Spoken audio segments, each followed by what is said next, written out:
Bismillahirrahmanirrahim. Assalamu alaikum. I'm Mahfouz Iqbal, lecturer, Department of English, Kilgore Model University College. Um, Today I'm taking a very important class about writing skill, and the topics is memo. Today I'm discussing about memo, notes, or press release. Okay, so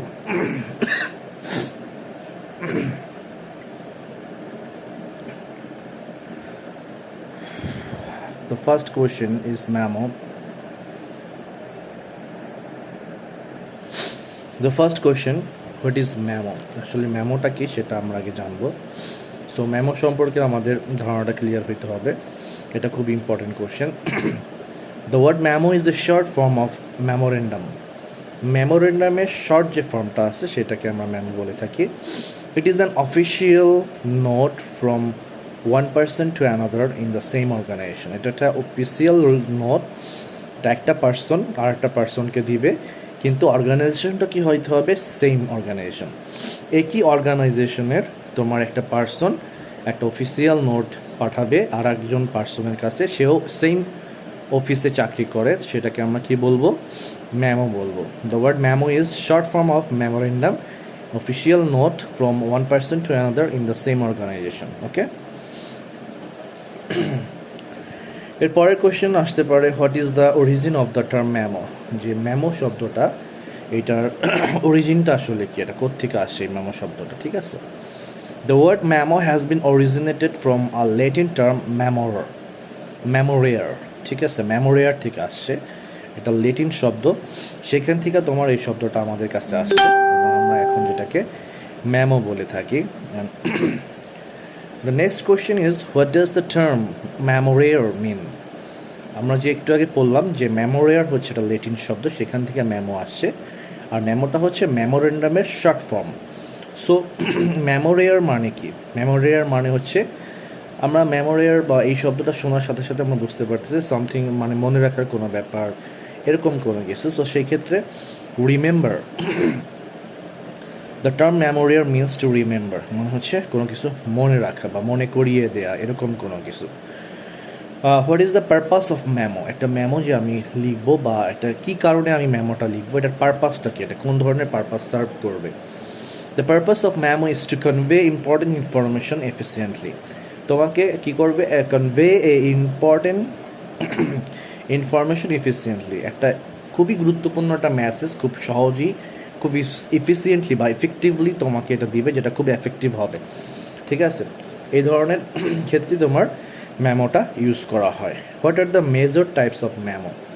next question এটা। ঠিক আছে, যে আমরা যে মেমোটা পড়তেছি সেই মেমোটার কতগুলো major types আছে, সেই মেজর টাইপসগুলো কি, মেমোটার মেজর টাইপসগুলো, ঠিক আছে, কি কি?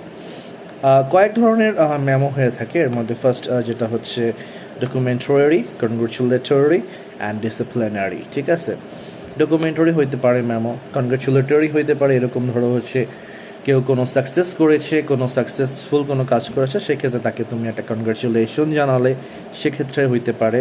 অ্যান্ড দেন হচ্ছে তোমার একটা যেটা বলছে হচ্ছে ডিসিপ্লিনারি, কেউ যদি কোনো খারাপ কাজ করে বা কোনো নীতিবিরোধী কাজ করে বা রুলসের বাহিরে কোনো কাজ করে, তাকে তুমি একটা ডিসিপ্লিনারি একটা মেমো তুমি দিয়ে দিলা, যার কারণ যে ডিসিপ্লিন সম্পর্কে, যে কী কী করতে হবে কী কী করতে হবে না, এটা সম্পর্কে। ঠিক আছে, so these are the all types of memo we find here. This is a documentary, congratulatory and disciplinary. Okay, next we find another brief question which is so important. The brief question, what are the elements of a memo? যে একটা মেমোতে কতগুলো element থাকতে পারে বা কী কী element থাকতে পারে, element হচ্ছে কী কী উপাদান থাকতে পারে একটা মেমোতে। ঠিক আছে, সেইটা নিয়ে। So the essential elements of a memo আর কোম্পানি লেটারহেড। ফার্স্ট যেটা থাকবে, একটা কোম্পানি, যে কোম্পানির বা যে অর্গানাইজেশনের এটা মেমো হবে, সেটার উপরে সবার প্রথম উপরে টপে, একদম টপে লেখা থাকবে কোম্পানির লেটারহেড থাকবে, ডেট থাকবে, রেফারেন্স থাকবে, রিসিপিয়েন্টস নেম থাকবে, রিসিপিয়েন্টস মানে যে এটা গ্রহণ করবে বা যে রিসিভ করবে তার নাম থাকবে, সেন্ডার্স নেম থাকবে, যে সেন্ডার্স বা যে পাঠাবে তার নাম থাকবে, সাবজেক্ট থাকবে, টেক্সট থাকবে, text of the memo and enclosure enclosure notation এবং কিছু ইনক্লোজার থাকবে যদি কোনো ইনক্লোজার দেওয়া হয়, যেমন আমরা কোনো কিছুর সাথে কি দিই, ফটোকপি দিয়ে দেই, এনআইডি নাম্বার দিয়ে দেই, বিভিন্ন রকমের ইনক্লোজার থাকে, ঠিক আছে, যে আমি এইটার ফটোকপি, এইটার এনআইডি এগুলো দিয়েছি, তো এই জিনিসগুলো আমাকে কি করা হচ্ছে আমি এটার সাথে শো করেছি, তো ইনক্লোজারে এগুলো লিখে দিতে হয় যে আমি কী কী পাঠিয়েছি, ঠিক আছে। So the essential elements of a memo are accompanied letterhead, date, reference, recipient's name, sender's name, subject, text of the memo, and enclosure of notation. So this is all the elements of a memo. এই মেমোতে এই এলিমেন্টসগুলো থাকতে পারে, ঠিক আছে। So memo সম্পর্কে তোমাদের ধারণা, তোমরা যারা নিউ ফার্স্ট ইয়ার, তোমাদের ধারণা খুব কম। সেক্ষেত্রে পার্ট বিতে যখন আমরা মেমোটা একটু ব্রিফ, একটু ডিসক্রিপ্টলি পড়াবো, তখন সেক্ষেত্রে তোমাদের কাছে একটু ক্লিয়ার হয়ে যাবে। আমি অফলাইনে এগুলো ক্লিয়ার করে দিব, ঠিক আছে, বোঝার ব্যাপারটা পুরাটাই, ঠিক আছে। অনলাইনে আমরা এই পর্যন্ত মেমোতে আমরা প্রায় 6টা কোশ্চেন অলরেডি আলোচনা করেছি। What is memo, origin of the term memo, and memorare মানে কি, purpose of memo, major types of memo, and elements of memo. These all are the 6 questions which are so important for you. So read attentively, okay? Next আরেকটা brief question আমি পড়াবো, সেটা না memo থেকে আর তেমন কিছু আমি পড়াবো না। আমরা নেক্সট আরেকটা টপিক্সে চলে যাব, সেটা হচ্ছে তোমার নোটস, ঠিক আছে। নোটসে চলে যাব। নোটসে কী কী ব্রিফ কোশ্চেন আছে সেটা আমরা একটু দেখি। নোটসে চলে যাওয়ার আগে প্রথমেই তোমাদের ফার্স্ট যেটা বলবো সেটা হচ্ছে হোয়াট ইজ নোট। নোটটা কি সেটা আগে আমাদের জানতে হবে, ঠিক আছে। What is note? The note is a brief written record of facts describing the issue under consideration, suggesting course of action to reach a decision. খুব সুন্দর জিনিস, আমি খুব সুন্দর করে তোমাদেরকে একটু বাংলায় বুঝাই দিই। I am interpreting in Bengali, so this is easy for you to learn something or to understand the criteria of the course. So this is very helpful for you. For this purpose, sometime I am talking with you about Bengali. Okay. So a note is a brief written record. এটা হচ্ছে একটা brief written record of facts describing যে কোনো একটা fact বা যে কোনো একটা ঘটনা যেটাকে ডিসক্রাইব করবে, ঠিক আছে। Describing the issue under consideration, এবং ওই যে ইস্যুটা আছে সেটার ভিতর কিছু কনসিডারেশন থাকতে পারে, কিছু সাজেস্টিং কিছু জিনিস থাকতে পারে যে হ্যাঁ এই জিনিসটা এই এতটুকু কনসিডার করা হইলো, কিছু তাকে সাজেশন দেওয়া হইলো, কিছু উপদেশ তাদেরকে দেওয়া হইলো, course of action to reach a decision, এবং এইভাবে করেই তারা একটা ডিসিশনে যাবে। এই নোটসের মাধ্যমে এটা হচ্ছে রিটেন রেকর্ড, এটার মধ্যে কিছু সাজেশন থাকবে, কিছু কনসিডারেশন থাকবে, এইভাবে করে কাজ করে তুমি একটা নির্দিষ্ট ডিসিশনে গিয়ে পৌঁছতে পারবে, ঠিক আছে। This is called note. Then the another question is what are the 3 main parts of note. নোটের 3টা মেইন পার্ট কী কী? The purpose, summary and conclusion. একটা নোটের 3টা মেইন পার্টের মধ্যে একটা হচ্ছে পারপাস, সামারি অ্যান্ড কনক্লুশন, ঠিক আছে। এই 3টা জিনিস হচ্ছে তোমার note. What is a case? Case means, বুঝতে পার, আমি একটু আর মনে ফার্স্ট চলে গেছি। আমরা 3টা পার্ট পেয়েছি নোটের, সেটা সবগুলাই তোমরা জানো যে purpose, summary and conclusion. The all R the 3 parts we find in note. Then another question, what is the case? Case শুনলে আমাদের কাছে মনে হয় যে একটা পুলিশের তৎপরতা চলতেছে, ঠিক আছে, বা কেউ আমার নামে কেস করেছে বা এরকম কোনো কিছু একটা জিনিস, ঠিক আছে। কিন্তু কেস মেনলি হচ্ছে যে কোনো একটা ইনসিডেন্ট বলতে পারো, ঘটনা বলতে পারো, এরকমই আমরা নর্মাল জেনারেলি মনে করি, কিন্তু অরিজিনালি কেস আমরা কিন্তু শোনার সাথে সাথে মনে করি আরে কেস, মনে হয় কেস এরকম কোনো কিছু। So case means a current file or receipt together with other related paper of any. মানে হচ্ছে কেস মানে হচ্ছে একটা current file or a recipient together with other related paper. মানে হচ্ছে রিসিপিয়েন্ট কি করবে, এই ফাইলটা নিবে সেটার সাথে রিলেটেড আরও কিছু পেপার থাকতে পারে, যদি থাকে তাহলে সেগুলো দিবে, না থাকলে দিবে না, ঠিক আছে। সো মেনলি কেস মানে হচ্ছে কারেন্ট ফাইল, কেস মানে হচ্ছে কি কারেন্ট ফাইল। তুমি এটা দিলেও তোমার অ্যান্সার হবে, তোমার অ্যান্সার এটা থেকে বাদ যাবে না, ঠিক আছে। যদি তুমি বলো ওকে কেস মিনস কারেন্ট ফাইল, ঠিক আছে। তাহলে কারেন্ট ফাইল যদি হয় তাহলে ফাইল কি জিনিস, হোয়াট ইজ ফাইল? একটা কোয়েশ্চেন আছে, হোয়াট ইজ আ ফাইল। এটা 2018 সালে ন্যাশনাল ইউনিভার্সিটিতে আসছে, সো তোমাদের সাথে এর জন্য ইম্পর্টেন্ট হইতেই পারে। তো সেক্ষেত্রে a file is a container of storing information. File হচ্ছে একটা কন্টেইনার ইনফরমেশনের জন্য। যেমন ধরো হচ্ছে আমাদের এরকম থাকে না যে ধরো হচ্ছে আমাদের একটা বড় বই, একটা কন্টেনার আছে যেটার মধ্যে আমরা বিভিন্ন জিনিস রাখি, ঠিক আছে, সেরকম আর কি, ঠিক আছে। সো কন্টেনার এবং এটার মধ্যে স্টোরিং ইনফরমেশন, যেটার মধ্যে ইনফরমেশনগুলো আমরা স্টোর করে থাকি, দিস ইজ কল হচ্ছে container, and it is a folder or box for holding loose papers that are typically arranged in a particular order for easy reference, ঠিক আছে।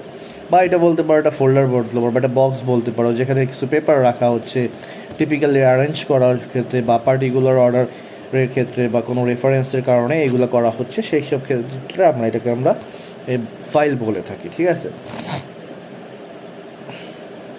বুঝতে পারছো? So this is the word is file, ঠিক আছে। The other question is press release. No, sorry. This older question 1, 2, 3, 4. The fourth question is notes, which are important brief question. Notes তেমন কোনো question নাই, এই চারটাই বড় কোয়েশ্চেন, সরি চারটাই ব্রিফ কোয়েশ্চেন, এই চারটা খুবই ইম্পর্টেন্ট, আমি সেই চারটাই তোমাদের সাথে আলোচনা করলাম। So now I am discussing about press release. আমি কিন্তু শেষ করে ফেলছি, আর বেশি কিছু আমার বাকি নাই। প্রেস রিলিজ শেষ হয়ে গেলে তোমাদের আর কি এমন কিছুই থাকবে না, একটা টপিকস থাকবে, সেটা হচ্ছে মিনিটস। তাহলে তোমার ব্রিফ কোয়েশ্চেন কিন্তু আমরা মোটামুটি গুছিয়ে ফেলেছি, ঠিক আছে। ব্রিফ কোয়েশ্চেন আমাদের তেমন আর কিছুই পড়ানোর দরকার হবে না, ঠিক আছে। সো দ্য প্রেস রিলিজের মধ্যে ফার্স্ট যে কোয়েশ্চেনটা আসবে, give the definition of a press release. মানে প্রেস রিলিজের ডেফিনেশনটা আমাদের কী করতে হবে, জানতে হবে যে প্রেস রিলিজ আসলে জিনিসটা কী। It is a brief written summary that alerts the local media about their group's news and activities. বলছে হচ্ছে a press release is a brief written summary, মানে হচ্ছে একটা রিটেন সামারি, যে কোনো একটা ঘটনার একটা মূল অংশ সেটাকে সে লিখবে, that alerts the local media, যেটা কী করবে, লোকাল মিডিয়াকে অ্যালার্ট বা সতর্ক করবে about their groups news and activities, তাদের গ্রুপ নিউজের মাধ্যমে এবং তাদের অ্যাক্টিভিটিসের মাধ্যমে।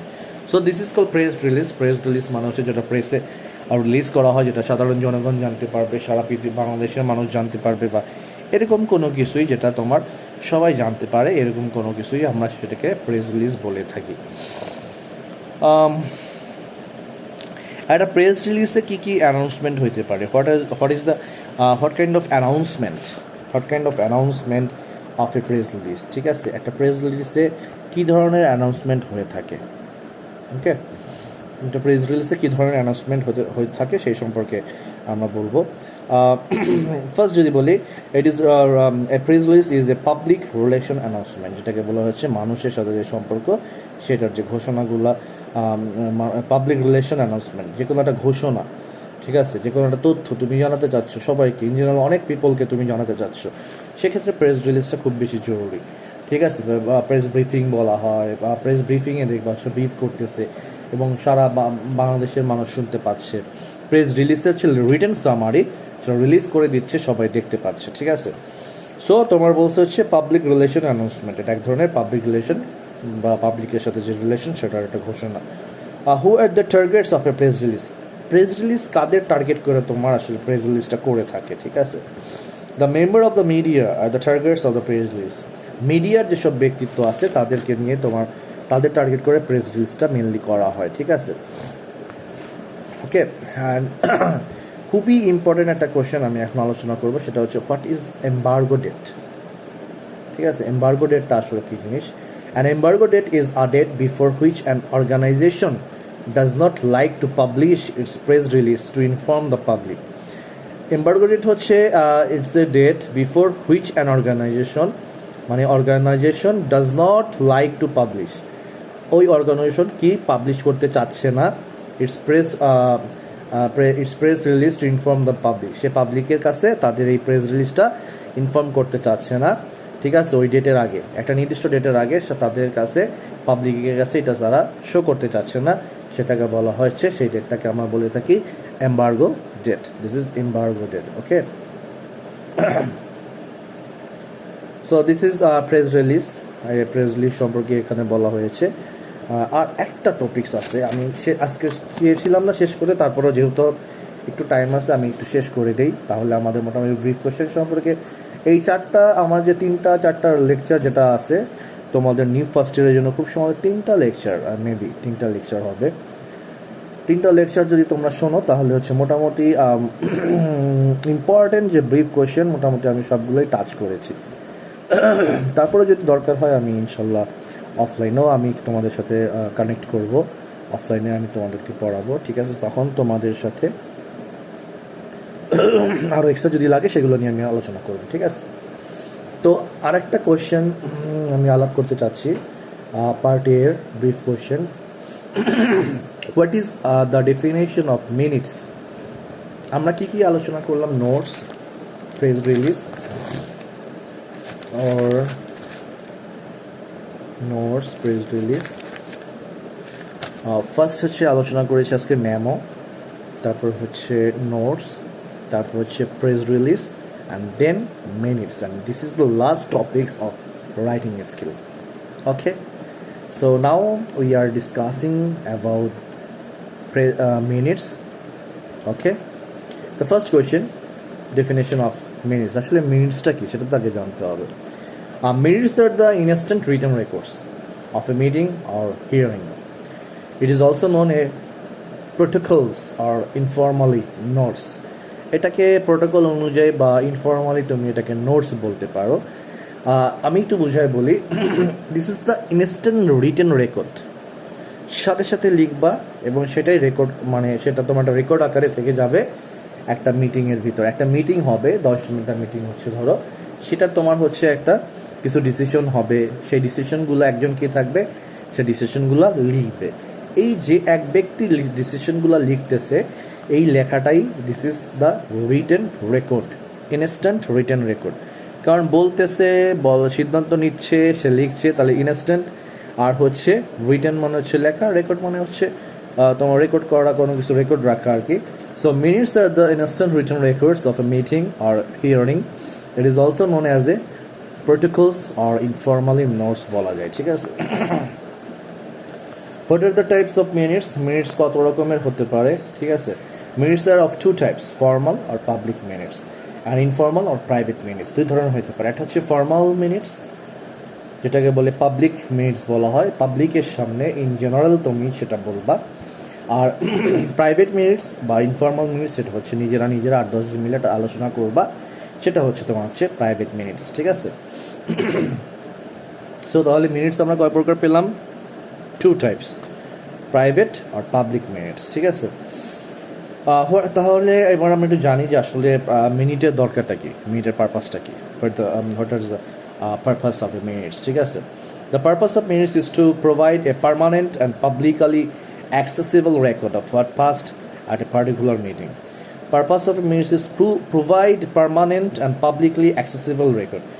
একদম একটা তোমাকে একটা মিনিট তোমাকে কি করবে, পার্মানেন্ট এবং পাবলিকলি একটা রেকর্ড তোমাকে দেবে, what past at the particular meeting. ওই মিটিংয়ে কী কী সিদ্ধান্ত হচ্ছে বা কী কী সিদ্ধান্ত হয়েছে সেটার একটা লিখিত তোমার রেকর্ড তোমার সাথে যে উপস্থাপন করা হবে, সেটাই হচ্ছে মিনিটের প্রধান কাজ, ঠিক আছে। When do minutes are prepare, আসলে মিনিটটা কিভাবে প্রিপেয়ার করে বা কখন প্রিপেয়ার করা হয়, ঠিক আছে। The secretary takes notes during a meeting and then prepares the minutes to be read out and sign by the chairperson during the next meeting. সুন্দর কথা বলছে, এটা বুঝাই দিই। একটা মিটিংয়ে একজন সেক্রেটারি থাকে, সে কি করে, পুরোটা টেক্স নোটস ডিউরিং মিটিংয়ের সময় এই নোটসগুলো সে নিয়ে নেয়, দেন প্রিপেয়ার্স দ্য মিনিটস, এবং সেইটা মিনিটস তৈরি করে টু বি রিড আউট, এবং সেইটা পড়ে শোনায় সবাইকে, এই সবাইকে সেইটা পড়ে শোনাবে। And sign by the chairperson, এবং সভাপতি যে থাকবে ওইখানকার সেই সভাপতি এটা সাইন করে দেবে ডিউরিং দ্য নেক্সট মিটিং, পরের মিটিংয়ে সভাপতি এটা সাইন করবে। ওই দিনের সিদ্ধান্ত যেগুলো হয়েছে সেগুলো সে লিখে রাখবে এবং সে এটা পরে শোনাবে, সবাই একমত হইলে নেক্সট মিটিং শেষ হয়ে যাবে। পরের মিটিং যখন আরেকটা শুরু হবে তখন এটা একটা মিনিটস আকারে তৈরি হবে, তখন সেটা কি করবে, তোমার চেয়ারপারসন যে থাকবে সেটা সাইন করে দিবে, ঠিক আছে। So this is the minutes, this is the last item of writing skills brief question. So today I'm discussing very important 4 topics of writing skill. So read attentively and stay your home. Thank you very much. আর তোমরা যারা class করতেছো না, যারা offline class করতেছো না, ঠিক আছে, অনলাইনও করতেছো না, যারা অফলাইন করতেছো না, তোমাদের জন্য বিপদ অনিবার্য, ঠিক আছে। তো সেই ক্ষেত্রে আমি আশা করব তোমরা নেক্সট ক্লাস থেকে তোমরা অবশ্যই ক্লাসে আসবা। অফলাইন ক্লাস মাত্র 2 দিন হয়, স্যাটারডে অ্যান্ড টুয়েসডে। সো তোমরা এই 2টা দিন ক্লাসে অবশ্যই উপস্থিত থাকবে। Thank you very much. আল্লাহ হাফিজ।